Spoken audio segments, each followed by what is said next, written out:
কত শরীর খারাপ, আমি পারি না বেশিক্ষণ, তুমি ঘুমিয়ে পড়ো, চোখ পিট করো না, একবারটা করতে। আমি তাহলে মাকে ডাকি, ডেকে মার কাছে দিয়ে আমি তো পারছি না, আমার কষ্ট হচ্ছে, বিশ্বাস করছি না, ঘুমিয়ে পড়বো। আর ওই একটা কথা পিয়ালি যেই বলেছে, বাবু আমার কষ্ট হচ্ছে, মা কষ্ট হচ্ছে, ঘুমিয়ে পড়ো, ওদিকে ঠিক করে এসে আমার বিষ্ণু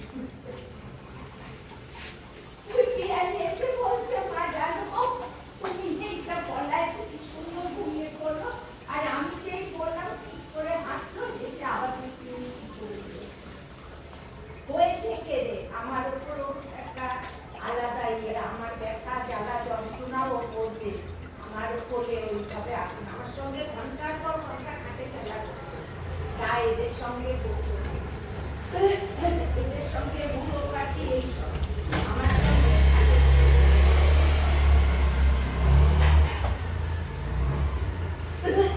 আমার কোলে পিয়ানি কোলে রয়েছে, আমার কোলে আসবে বলে এরকম চাপিয়ে পড়তে যাচ্ছে। তারপরে যেই আমার হাতটা দেখলো, হাত এরকম খুলে দিয়েছিল, এইরকম খুলে দিয়েছিল, শুধু যন্ত্রণা। ওই হাতটা দেখে আবার ওই মাটিতে চলে গেল।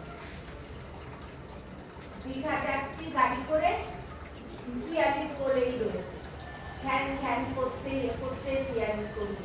আমি বাবু আমার কাছে একবার আসবি না, আমার যত ব্যথা জ্বালা যন্ত্রণা হোক, চোখে নিলে কি আমার ব্যথা জ্বালা যন্ত্রণা বাড়ছে, একবার আসবি না তুই?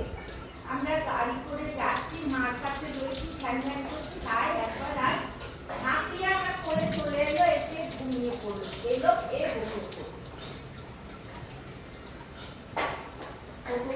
যে বলেছি না, ও কোনো জন্মে আমার তাই ছিল, স্বামী ছিল, সেই জন্য এই জন্মে ও আমার এতটাই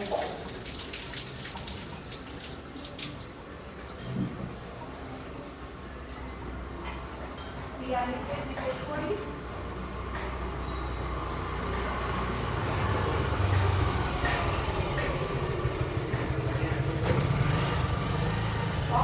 মুখে খাইয়েছি, ওর পায়খানা পেটটা সব আমি ওর মাকে পাইছিল রেখেছিল, রাত 10 হয়েছে বলে 24 ঘন্টা আমার কাছে।